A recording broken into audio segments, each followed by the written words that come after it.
Hello बच्चों, कैसे हो आप सब लोग। आज हम करेंगे journal entries chapter number 8 11th class का जर्नल एंट्रीज प्रॉपर कराऊंगी मैं। ठीक है, हम उसका rule of debit and credit कर चुके हैं। हम उसका मतलब प्रॉपर सीख चुके हैं और टर्म्स के बारे में भी सब जान चुके हैं। क्लियर है। तो हमारा जो rule of debit and credit है उसी से concern how to form journal entry, journal entry कैसे बनाते हैं हमारा। Rule of debit and credit में दो अप्रोचेस पढ़ी थी हमने, ट्रेडिशनल अप्रोच और मॉडर्न अप्रोच। ट्रेडिशनल अप्रोच के अकॉर्डिंग हमने 3 रूल्स पढ़े थे। पर्सनल अकाउंट का rule, debit the receiver credit the giver. Real account का rule, debit what comes in credit what goes out. Nominal account का, debit all expenses and losses credit all incomes and gains. और हमने ये भी पढ़ा था कि पर्सनल अकाउंट में क्या क्या आता है। ठीक है, रियल अकाउंट में purchase of sale of assets. Personal account में किसी भी पर्सन का नाम का अकाउंट, किसी भी बिजनेस जो आर्टिफिशियल पर्सन है, रिप्रेजेंटेटिव पर्सनल अकाउंट के बारे में पढ़ा था। नॉमिनल अकाउंट में हमने एक्सपेंसेस लॉसेस इनकम्स और प्रॉफिट्स पढ़े थे। ऐसे ही मॉडर्न अप्रोच में हमारे 5 टाइप्स ऑफ अकाउंट्स थे, assets liabilities capital revenue expenses. और हमने इसके बैलेंसेस भी पढ़े थे कि भी एसेट्स और एक्सपेंसेस का बैलेंस डेबिट होता है, लायबिलिटी कैपिटल और रेवेन्यू का बैलेंस क्रेडिट होता है। क्लियर है। अब फिर हमने टर्म्स भी सारी पढ़ ली थी, सब पुरानी वीडियोस देखो, सब है प्रॉपर डिटेल इसके बारे में। ठीक है, आज हम करेंगे जर्नल एंट्रीज कि हम जर्नल कैसे एंट्रीज कैसे बनाते। मैं इसको तुम्हें रूल वाइज सिखाऊंगी प्रॉपर, एक एक टॉपिक इसमें। क्लियर। और मैं उसमें rule modern as well as traditional दोनों फॉलो कराऊं। ठीक है, तो पहले हम करेंगे परचेज गुड्स के बारे में कि हमने गुड्स परचेज करे। ठीक है, अगर हमने कोई भी गुड्स परचेज करे मीन जिस चीज का हमारा बिजनेस है, that term is called goods. ठीक है, अगर हम उसको परचेज करेंगे तो गुड्स नहीं लिखना, परचेज ही लिखना है। जब उसको हम सेल करेंगे तो गुड्स नहीं लिखना, सेल लिखना है। और मैंने ये भी बताया था कि परचेज ऑफ गुड्स हमारे nominal account that is expense होते हैं क्योंकि उसको हमने फर्दर सेल करना है। ठीक है, तो जो हमारा सेल ऑफ गुड्स है वो भी नॉमिनल अकाउंट है, दैट इज इनकम्स और profits. It is a basically revenue. Clear. तो जैसे अब पहली बात ये कि अगर हमने गुड्स परचेज करें तो वो कैश परचेज है या क्रेडिट परचेज है, ये कैसे हम पहचानेंगे क्वेश्चन में। लाइक मैंने बोला purchase goods, nothing is given कि किससे परचेज करें। ठीक है, और तो it is a cash purchase. जब तक किसी पर्सन का नाम या क्रेडिट ना दिया हो तब तक हमारा ये कैश परचेज होता है। तो फर्स्ट ऑफ ऑल ट्रांजेक्शन को हमने आइडेंटिफाई करना है कि इधर it is a cash purchase और क्रेडिट। तो क्रेडिट के बारे में कैसे पता लगेगा। अगर मैं बोलूं goods purchase from Rahul, Rahul से माल परचेज किया तो किसी पर्सन का नाम है, that is a credit purchase. अगर मैं बोल दूं goods purchase from Rohit for cash तो स्पेसिफाई है कि मैंने रोहित से माल परचेज किया कैश देकर, तो ये क्रेडिट परचेज नहीं है, मीन्स पैसा देना नहीं है, दे चुके हैं। ठीक है, या मैं बोलूं परचेज गुड्स तो ना तो किसी का नाम है ना क्रेडिट है, तो ये कौन सी परचेज है, कैश परचेज है। क्लियर। देखो फर्स्ट मैंने बोला परचेज गुड्स, तो गुड्स परचेज करना क्या होता है हमारा बच्चा, एक्सपेंस। क्लियर है। तो ये हमारी कौन सी परचेज है, पहले हमने पहचाना it is a cash purchase, क्योंकि मैंने क्या बोला है, क्रेडिट परचेज के लिए किसी पर्सन का नाम या क्रेडिट दिया होगा, तो इसको ये दैट इज कॉल्ड ट्रांजेक्शन। इसको हम क्या बोलते हैं, ट्रांजेक्शन। ये बिजनेस ट्रांजेक्शन है, क्या लेन देन हुआ, हमने गुड्स परचेज करे। तो अब मैं अगर इसको रूल वाइज बनाना सिखाऊं तो कैसे बनेगा, debit all expenses and losses. मैंने माल खरीदा, इट इज मेरे लिए एक बिजनेस के लिए एक्सपेंस है। हमने कोई भी एंट्री बनानी है बिजनेस के पॉइंट ऑफ व्यू से बनानी है। मैंने बोला गुड्स खरीदे तो debit all expense and loss because it is a purchase of goods है, तो एक्सपेंस है हमारा। तो debit all expense losses purchase account debit. मेरे पास से क्या गया, cash credit what goes out. तो debit all expenses and losses, purchase account debit. हमने गुड्स नहीं लिखना, जब भी हमने माल परचेज करना है तो परचेज, और जब भी हमने सेल करना है तो सेल। और क्या गया मेरे पास से, कैश गया। तो हमारे ये जो रूल्स मैंने करवाए थे पर्सनल रियल नॉमिनल के, तो वो हमारे इसमें यूज होंगे। क्या गया, कैश गया, तो credit what goes out, cash. तो देखो डेबिट के लिए हम डी आर लिखते हैं, क्रेडिट के लिए हम सी आर नहीं लिखते, थोड़ा सा इधर जाकर टू लिखते, ठीक है। तो परचेज हमारा कौन सा नेचर ऑफ अकाउंट है, नॉमिनल, और जो ये हमारा है दैट इज रियल। ये हमने rule of debit and credit के चैप्टर में करा। तो परचेज हमारा नॉमिनल है according to traditional approach. Modern approach के अकॉर्डिंग हमारा क्या है, मैंने बोला सब कुछ साथ साथ ही बताऊंगी। एक्सपेंस इंक्रीज हो रहा है, ठीक है, इट इज एक्सपेंस इंक्रीज हो रहा है। और जो कैश है ये हमारा मॉडर्न अप्रोच के हिसाब से एसेट्स है, एसेट डिक्रीज हो रहा है। क्लियर है? तो ये चीजें विद रूल ही आनी चाहिए। नेक्स्ट ट्रांजेक्शन मैंने बोला परचेज गुड्स फ्रॉम रोहित। अब मैंने रोहित से माल परचेज किया, ठीक है, तो goods purchase from Rohit, it is the credit purchase. तो ये कौन सी परचेज है बेटा, क्रेडिट। मैं कैसे पता लगा मुझे क्रेडिट परचेज है, बिकॉज किसी का नाम दिया। अगर मैं देती purchase goods from Rohit for cash, clear, तो इसका मतलब मैंने रोहित से माल परचेज किया कैश में, तो क्रेडिट परचेज नहीं होती। क्रेडिट परचेज का मतलब होता है कि मैंने माल तो परचेज कर लिया, गुड्स तो परचेज कर ली, बट अभी पेमेंट करी नहीं। तो वो हमारा जिसको हमने पेमेंट देनी होती है, पेमेंट करना होता है, वो पर्सन हमारा कौन कहलाता है, क्रेडिटर। टर्म्स, बेसिक टर्म्स में समझाया था। तो गुड्स परचेज करना हमारा फिर एक्सपेंस, तो फिर वही rule, debit all expenses and losses, purchase account debit. अब क्रेडिट व्हाट गोज आउट नहीं, कैश नहीं गया, क्रेडिट द गिवर। गुड्स किसने दिए, रोहित ने। रोहित मेरा कौन है, क्रेडिटर, कि मैंने उसको क्या देने हैं, पैसे देने हैं। तो क्रेडिट द गिवर क्या लिखेंगे, टू रोहित। किसी के नाम के आगे अकाउंट नहीं लगाते, पोस्ट ऑफिस एस लगा के लगा सकते हो। तो परचेज, परचेज फिर हमारा nominal account, Rohit is a personal account, और रोहित मेरा कौन है, क्रेडिटर है, ठीक है। तो परचेज हमारा मॉडर्न अप्रोच के अकॉर्डिंग एक्सपेंस इंक्रीज, और रोहित क्रेडिटर है, दैट इज लायबिलिटी। अब तुम लोगों को मॉडर्न अप्रोच का वो याद है, 5 types, assets, liabilities, capital, revenue, expense.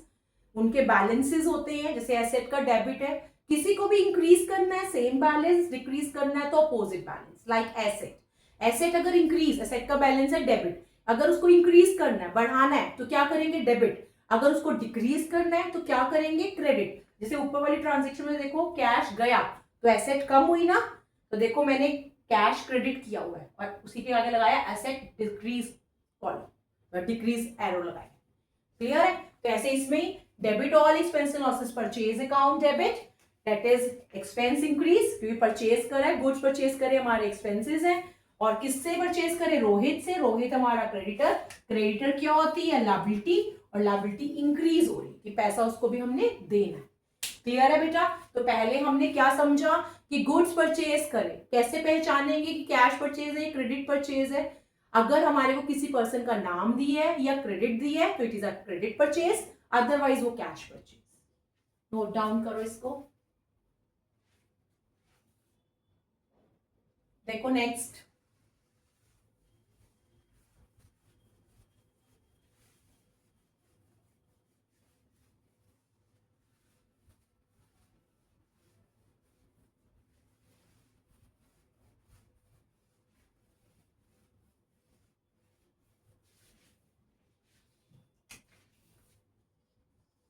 Next बोलूं, purchase goods from Sumit for cash, कि सुमित से माल परचेज किया कैश में।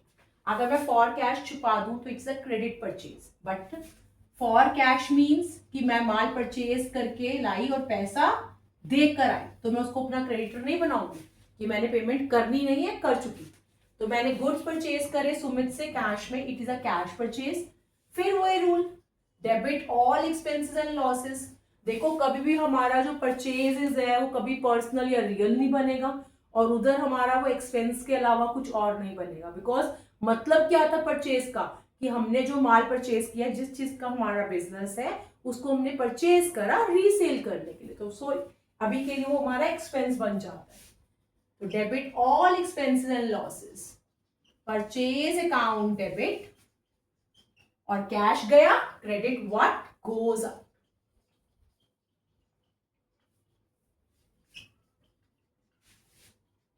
तो it's the nominal, it is the real, और ये फिर वही एक्सपेंस इंक्रीज और इट इज एसेट डिक्रीज। इससे तुम्हारा rule of debit and credit का चैप्टर भी साथ साथ रिवाइज भी हो रहा है, ठीक है। और तुम्हें जब इनके बैलेंसेस पता चलेंगे तो हमारा आगे ट्रायल बैलेंस जैसे डायरेक्ट बनाना हो विदाउट लेजर पोस्टिंग, डायरेक्टली हमें टर्म्स दे रखी हैं और ट्रायल बैलेंस बनाना है तो इजी हो जाए। अगर अगर अगर मैं बोलूं purchase, next transaction, purchase goods on credit, तो स्पेसिफाई ये है कि क्रेडिट पे खरीदा, it is a credit purchase. तो debit all expenses and losses, purchase account debit,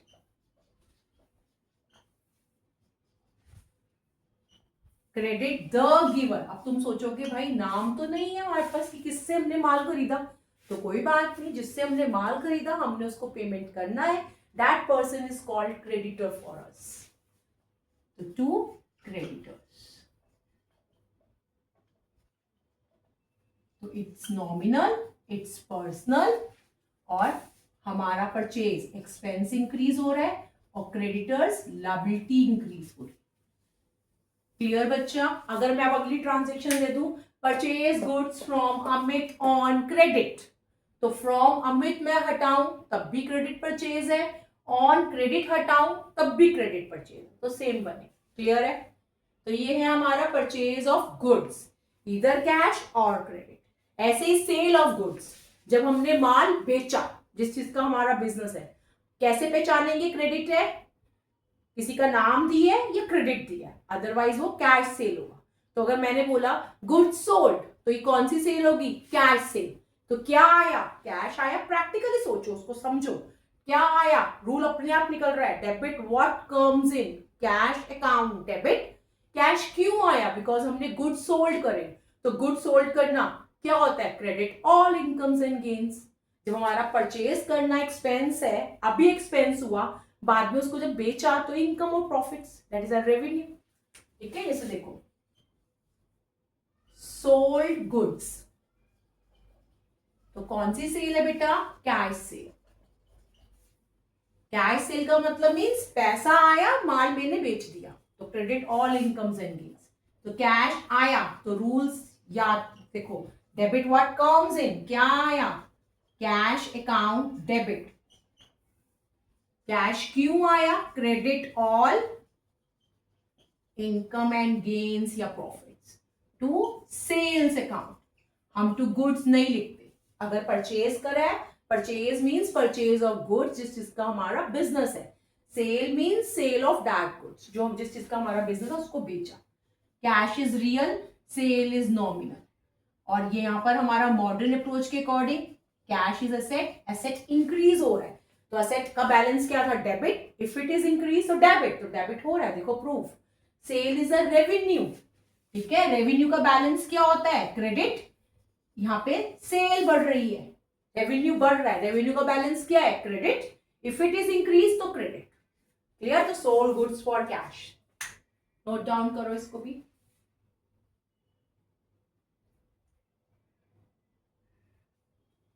देखो आगे ऐसे हम करेंगे सोल्ड गुड्स ऑन क्रेडिट।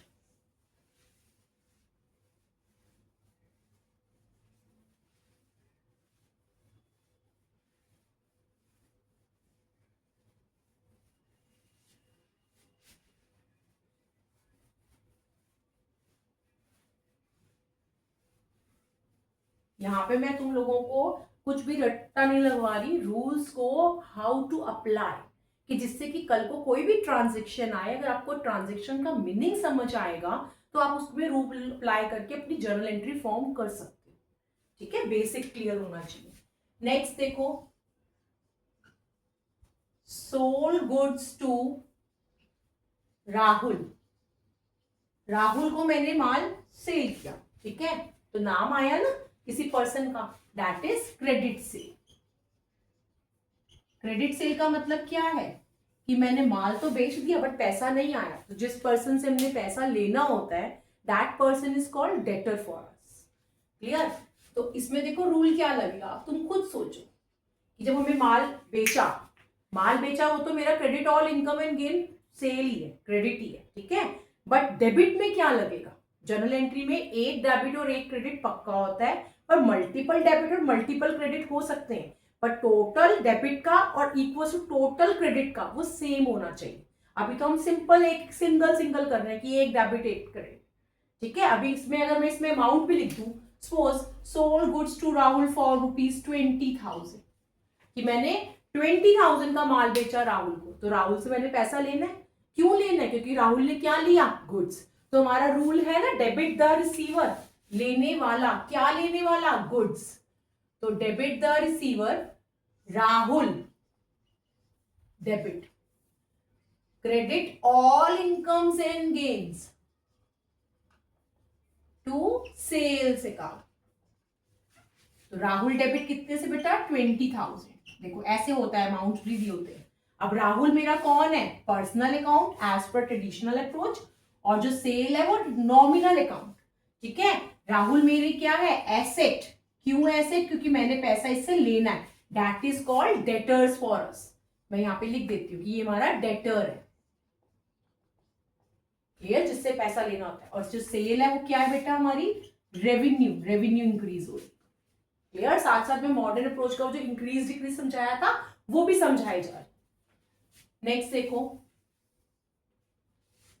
अगर मैं बोल दूं sold goods to Amit for cash suppose ₹10,000, कि मैंने अमित को माल बेचा कैश में। अगर मैं फॉर कैश हटा दूं तो इट्स अ क्रेडिट सेल, ठीक है। तो अभी फिलहाल ये कौन सी सेल है, कैश सेल है। कैसे पता चला? क्योंकि मैंने अमित को माल बेचा कैश में, मतलब कैश मेरे पास आ गया, ठीक है। डेटर कब बनाते हैं, जब अभी पैसा नहीं आया हो, इज रिसीवेबल। तो देखो पैसा आया तो रूल निकल रहा है, debit what comes in, that is cash account debit. कितना कैश आया, 10,000। कैश क्यों आया, क्योंकि मैंने गुड्स सोल्ड करे। तो credit all incomes and gains. हमें एग्जाम में ये लिखना नहीं होता, ये सिर्फ तुम्हारा बेस स्ट्रॉन्ग करने के लिए करा है। एग्जाम में कैसे करना होता है मैं इसका फॉर्मेट समझाऊंगी तुम लोग। टू सेल्स अकाउंट 10,000, तो it is real, it is nominal according to traditional approach, और मॉडर्न अप्रोच में cash is asset, asset increase, और sale is revenue increase. Clear? ऐसे मैं बोलूं सोल्ड गुड्स ऑन क्रेडिट, लिख ही दिया मैंने कि ऑन क्रेडिट, क्रेडिट पे माल बेचा, तो कौन सी सेल है, दैट इज क्रेडिट सेल। अब क्रेडिट सेल है, पैसा मैंने अभी लेना है, पर किससे लेना है, नाम नहीं है, तो that person is called debtor. तो डेबिट द रिसीवर। देखो जो भी हमारा पर्सन से रिलेट है पर्सनल अकाउंट लगेगा। जो अगर rule of debit and credit में हमने समझ लिया था कि कौन कौन सी है, पर्सनल है, कौन सा रियल है, कौन सा नॉमिनल है, ठीक है, टर्म्स, इसमें उसको अप्लाई कर रहे हैं। तो debit the receiver, debtors account debit. इसीलिए मैंने यहां पर बताया था कि राहुल हमारा डेटर है, कि अगर हमारे को नाम ना दिया हो तो उसमें हमें डेटर लिखना है अगर पैसा लेना है। और जब हम माल परचेज करते हैं तो क्रेडिट पे खरीदा, नाम नहीं है, तो दैट इज क्रेडिटर। तो credit all incomes and gains to sales account, that is personal और that is nominal. Debtor is always person, कोई ना कोई पर्सन होगा, ठीक है। मॉडर्न अप्रोच के हिसाब से असेट इंक्रीज, और इधर मॉडर्न अप्रोच के हिसाब से रेवेन्यू इंक्रीज। क्लियर?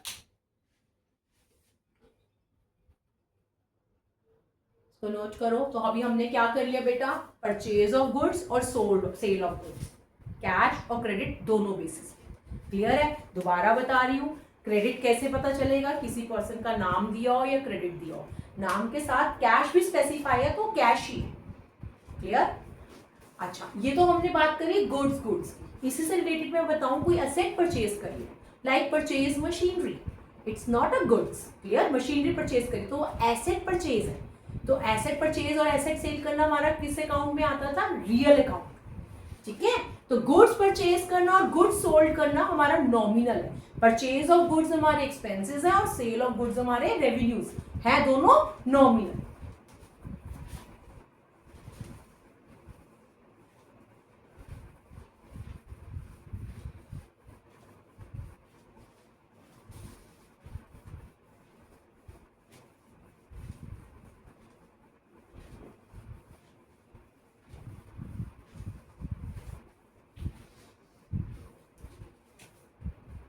देखो next, purchase of any asset, like purchase machinery, machinery purchase कर, इसमें भी वैसे ही पहचानना है, किसी का नाम दिया या क्रेडिट दिया है तो क्रेडिट, अदरवाइज कैश। तो ये परचेज मशीनरी कौन सी परचेज मानी जाएगी?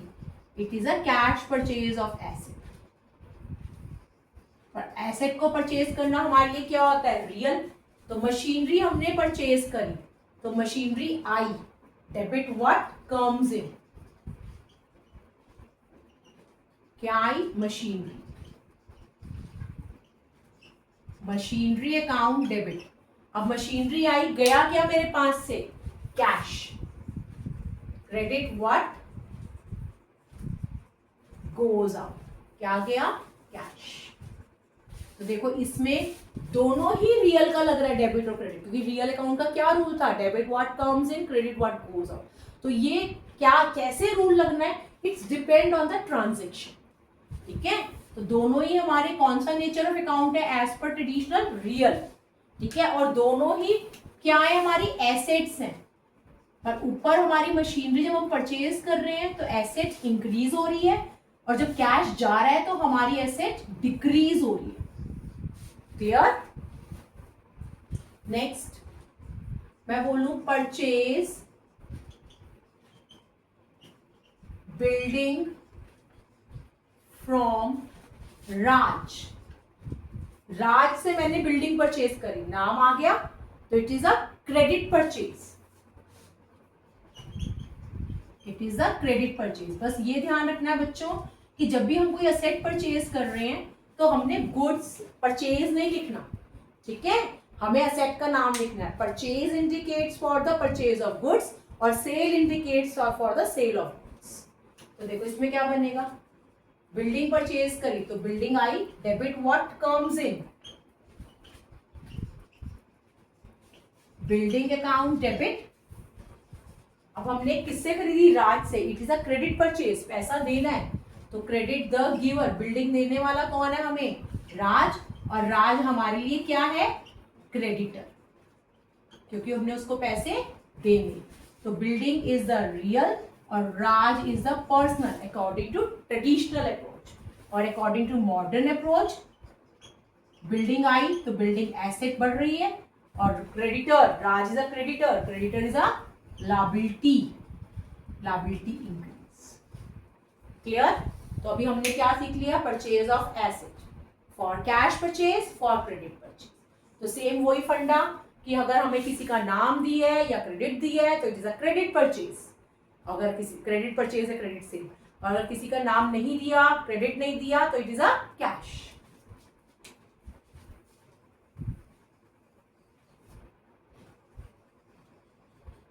ऐसे मैं बोलूं सोल्ड फर्नीचर, फर्नीचर बेचा, एसेट बेचा, नाम नहीं दे रखा ना, तो कौन सी सेल है? Cash cell.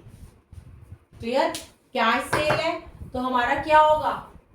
पैसा आया, that is debit what comes in cash account debit, और क्या गया? फर्नीचर गया। सेल नहीं लिखना क्योंकि एसेट पर एसेट सेल करी है। तो डेबिट व्हाट कम्स इन, क्या आया? कैश आया, cash account debit, credit what goes out to furniture.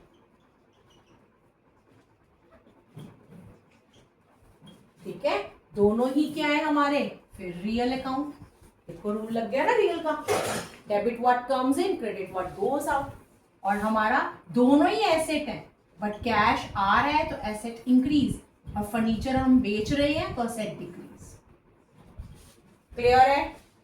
अब हम करेंगे आगे सोल्ड फर्नीचर या sold building on credit.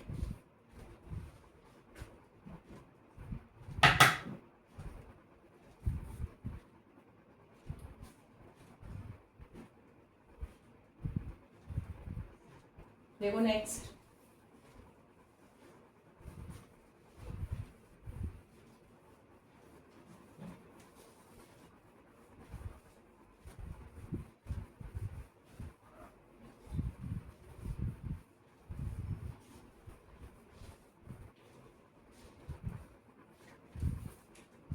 Next है हमारा सोल्ड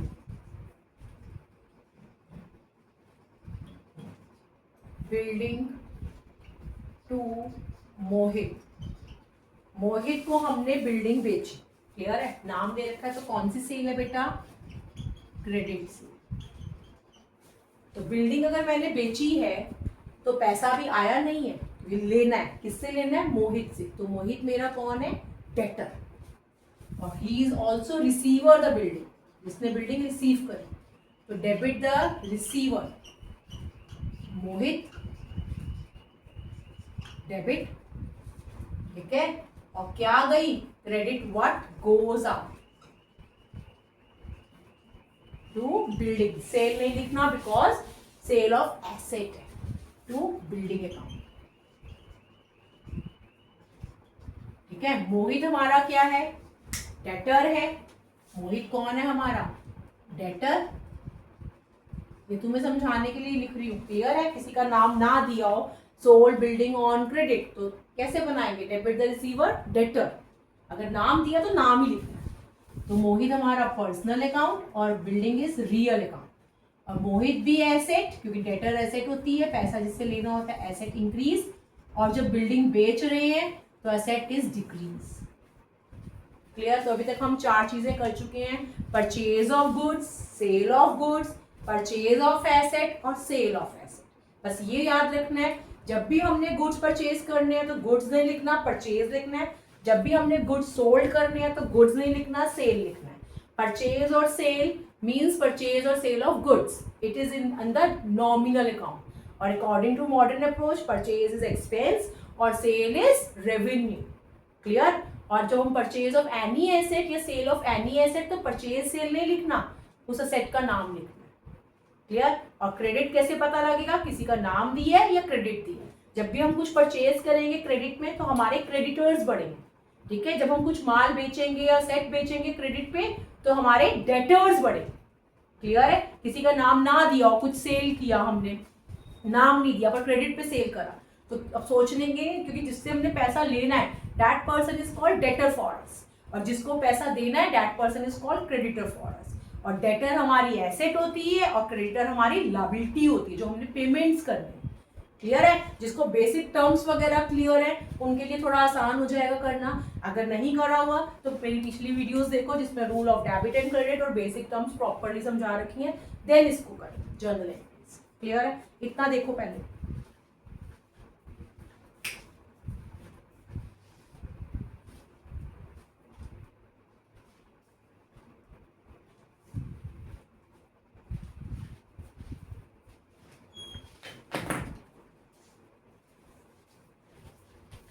अब आगे हम करेंगे, लाइक मैंने बोला किसी से कैश रिसीव करा, पहले कुछ क्रेडिट में सेल करा हुआ है या सर्विसेज रेंडर करी हुई है, ऐसे किसी को कैश पे करा कि सप्लायर से माल उधार में खरीदा था तो उसको पेमेंट्स करने, हमारे क्रेडिटर्स को हम पेमेंट्स करते हैं और डेटर से रिसीव करते हैं, ऐसी वाली ट्रांजेक्शन। लाइक मैंने बोला cash receive from Rahul, Rahul से कैश रिसीव किया, तो cash receive from Rahul.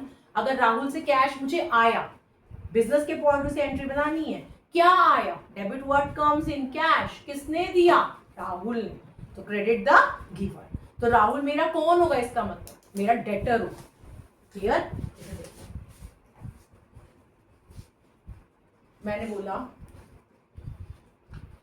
Cash receive from Rahul. ठीक है, तो पहले मीनिंग समझा हमने, क्या हुआ, कैश आया तो डेबिट, व्हाट कम्स इन, क्या आया, cash account debit, credit the giver to Rahul. तो राहुल अगर मैं पूछूं है कौन, था कौन हमारा, डेटर, क्योंकि डेटर से ही पैसा आता है ना। तो कैश इज रियल और राहुल इज पर्सनल, और cash according to modern approach asset increase, और इसमें हमारी एसेट डिक्रीज।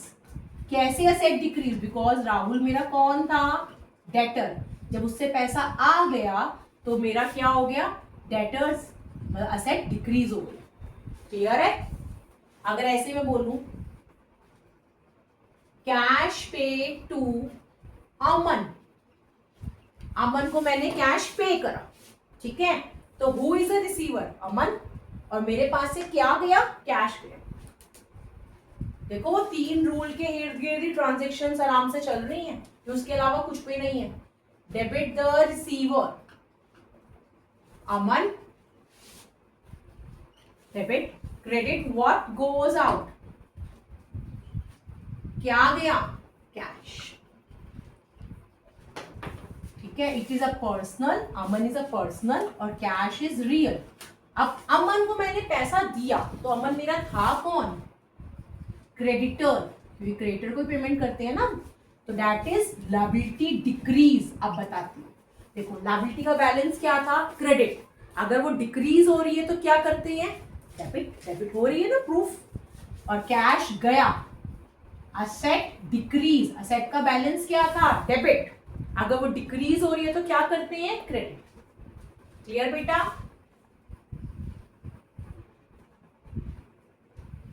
ऐसे मैं बोलूं,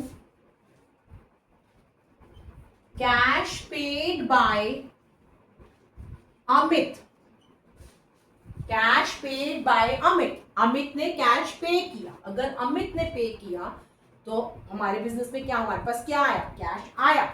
हमने अपने बिजनेस के पॉइंट ऑफ व्यू से एंट्रीज बनानी है। तो cash paid by Amit, Amit ने पे किया या अमित के द्वारा पे किया गया। अगर अमित ने पे किया तो हमारे पास आया कैश, तो मेरे पास कैश आया, डेबिट व्हाट कम्स इन, क्या आया, कैश अकाउंट डेबिट, और किसने दिया, credit the giver to Amit. ठीक है, it's real, it's personal, according to modern approach cash is always assets, but it depends if it receive, when we receive cash asset increase, और when we pay cash asset decrease. और अमित मेरा कौन है, debtor, तो मेरी debtor भी asset होता है ना, डेटर एसेट डिक्रीज हो रही है क्योंकि ये पैसा आ चुका है। क्लियर। एक और यहीं पे चेंज कराती हूँ, सपोज करो मैंने बोला कैश रिसीव बाय राहुल, ठीक है, कैश रिसीव बाय राहुल। देखो कैश रिसीव बाय राहुल, तो क्या मतलब ही चेंज हो गया ना, कि राहुल ने कैश रिसीव किया, राहुल ने रिसीव किया तो इसका मतलब हमने पे किया, तो debit the receiver, debit the receiver, who is the receiver, Rahul, और मेरे पास से क्या गया, credit what goes out to cash. ठीक है, इट्स पर्सनल, इट्स रियल, और राहुल मेरा कौन है, इसका मतलब क्रेडिटर, तो लायबिलिटी क्या हो रही है, डिक्रीज, और कैश क्या हो रहा है, ऑल्सो डिक्रीज, तो राहुल कौन है, क्रेडिटर है। क्लियर। तो ये कैश रिसीव और पेड का भी कंसेप्ट कर लिया। टू और बाय का ध्यान जरूर रखना।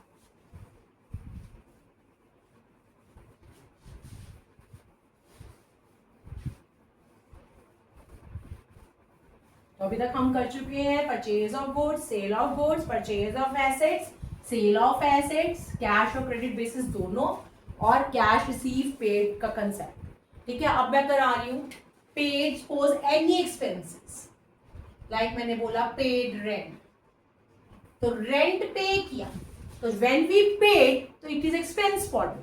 क्लियर। और when we received it is income. तो paid rent it is expenses ना, कैसे पता लगा? बिकॉज मैं पे कर रही हूँ। क्लियर? तो रेंट पे करा, रेंट पे करना मेनली एक्सपेंस है, तो it is a nominal account. Debit all expenses and losses. Rent account debit, क्या गया? कैश गया। Credit what? Goes out to cash account. तो it is nominal, it is real. Clear? और ये हमारा क्या हो रहा है? एक्सपेंस इंक्रीज, और इसमें हमारी एसेट डिक्रीज। और ऐसे मैं बोलूं, ऐसे बनाऊं, सैलरीज पेड या paid salaries, same. Debit all expenses and losses, salaries account debit, credit what? Goes out, क्या गया? कैश। ऐसे मैं बोलूं, रिसीव्ड इंटरेस्ट, इंटरेस्ट रिसीव किया। क्लियर? तो हमारी ये क्या है? इनकम है। तो इंटरेस्ट रिसीव किया, आया क्या? Cash. Debit what comes in? Cash account debit, और credit all incomes and gains to interest account. ठीक है? तो ये हमारा फिर वही रियल, और it is a nominal. Clear? और इसमें हमारी कैश आ रहा है तो सेट इंक्रीज, और इसमें हमारा रेवेन्यू इंक्रीज। क्लियर? ठीक है? तो अभी इस क्लास के लिए इतना ही काफी है। इतने टॉपिक से रिलेटेड अपने चैप्टर में से क्वेश्चंस करो, कोई भी डाउट हो पूछो, बट कुछ भी जर्नल एंट्रीज का रट्टा नहीं लगाना। रट्टा लगाओगे तो आगे नहीं आएगा। ठीक है? बेस अच्छा क्लियर होगा तो 11th में तो अच्छे मार्क्स आएंगे ही आएंगे। बेसिक क्लियर होंगे तो आगे 12th के लिए, और अगर आगे हाईयर्स में भी कुछ करना हो तो बच्चा मेन 11th का सेकंड जो बेसिक टर्म्स हैं, rule of debit and credit, journal entry form कैसे होती है, अगर हमें rule of debit and credit clear है, बेसिक टर्म्स क्लियर हैं, तो आराम से जर्नल एंट्रीज भी फॉर्म हो जाती हैं विद रूल अप्लाई करके। ठीक है? अगर हमारा जर्नल एंट्री अच्छे तरीके से क्लियर होता है तो आगे हाईयर क्लासेस में भी, जहाँ पे भी ये चीजें मिलती हैं बेस, ठीक है, तो इजी रहता है। अगर एक बार हम रट्टा लगा लेंगे थोड़े टाइम बाद भूल जाएंगे। ऑलमोस्ट सबके मिड टर्म्स कंप्लीट हो चुके हैं, रिजल्ट्स आ चुके हैं, तो कोई बात नहीं, पुराना सिलेबस है बट ये आगे फुल बुक तो आनी ही आनी है। ठीक है? पूरा कंप्लीट करो, नया सिलेबस साथ साथ धीरे धीरे चलेगा, पर पुराने को थोड़ा सा फास्ट करो और अपना रिवाइज साथ साथ करो, कि जिससे कि फाइनल टर्म्स में अच्छे मार्क्स लाओ। ठीक है? Thank you so much.